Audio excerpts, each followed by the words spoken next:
Tous les ans, on en parle à la télé, tout ça. Donc, y a bien un moment dans ma jeunesse où j'ai demandé à mes parents que s'est-il passé ce jour-là.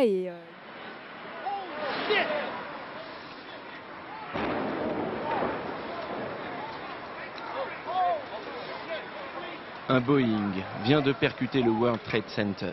Ça appartient au passé, mais ça reste important.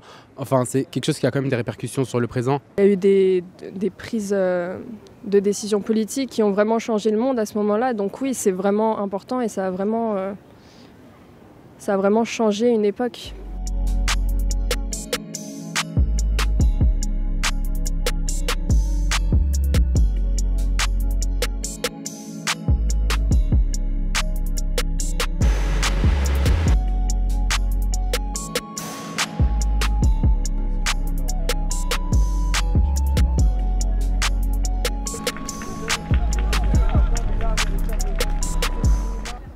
Pour ma génération, je pense que c'est les attentats de l'Hypercacher, les attentats du Bataclan et de Charlie Hebdo. Je pense que c'est vraiment les 3 attentats qui nous ont le plus marqués. Parce que moi, je m'en rappelle, quand il y a eu le Bataclan, on avait école le lendemain, on avait cours. Et on ne pouvait plus aller à l'école. Donc c'est vrai, c'est un peu... vraiment, on se sentait un peu dans l'insécurité à ce moment-là. Alors que quand il s'agit des attentats du 11 septembre, c'est quelque chose qui remonte, donc on n'a pas vraiment vécu. Là, on l'a vécu vraiment à un âge de réfléchir, à un âge de se dire « oui, il y a eu un drame ». 11 septembre 2001, une image historique, celle de l'entrée dans une nouvelle période. Avec tout ce qui s'est passé en ce moment, qui s'est passé au Bataclan, tout ça, je pense pas que le 11 septembre, ça reste un événement majeur. Enfin, il y a eu ça, mais il y a eu d'autres trucs qui s'est passé dans l'histoire, donc je pense pas qu'on devrait rester bloqué là-dessus. Enfin, c'est mon ressenti. Hein. Moi, je pense qu'on devrait laisser ça de côté parce que c'est bien, ça fait une piqûre de rappel, mais tous les ans, c'est pas un événement majeur, c'est pas, on n'en parle pas de la mort de Louis XIV, par exemple, on n'en parle pas tous les ans, et pourtant il est bien mort, et ça a été une information importante dans l'histoire, donc.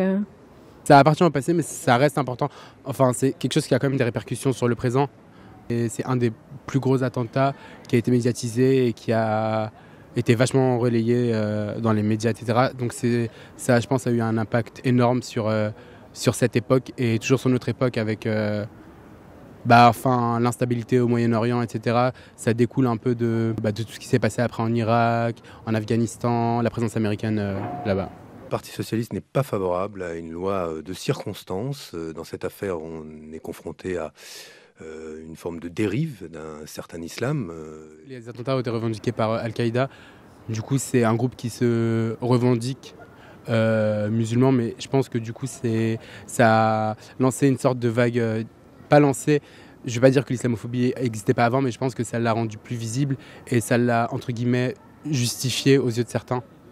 202 personnes sont tuées dans ces explosions, ouvertement planifiées contre les étrangers. Tout au long de cette dernière décennie, les dates tragiques se succèdent, les morts aussi. Istanbul en 2003, Madrid en 2004. Après, à l'école, on n'en parle pas beaucoup. Je sais qu'au collège, au lycée ou même en primaire, c'est vrai que c'est des sujets qui restent assez, entre guillemets, tabous, parce que ça peut choquer, ça peut faire peur. Mon ressenti, c'est que, oui, c'est vrai que vivre... Oui, on se sent vivre une nouvelle époque, peut-être plus dans l'insécurité par rapport à celle de nos parents. Moi, je pense qu'on vit beaucoup plus, on fait beaucoup plus attention dans ce monde maintenant que dans le monde en 1900 avec des patates. Moi, j'ai l'impression qu'on se méfie un peu de tout le monde, alors qu'avant, on se méfiait beaucoup moins des gens. Moi, je pense que c'est fait des attentats, les faits des médias surtout, qui parlent vraiment que des trucs pas très beaux à voir.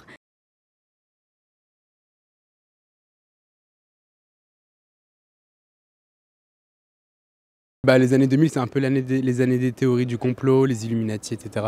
Du coup, ouais, j'en ai vu pas mal, mais moi, je sais pas. Je crois pas aux théories du complot, et du moins pas pour des trucs aussi gros. Mais bon, après, libre à tout à chacun de croire et de penser ce qu'il veut.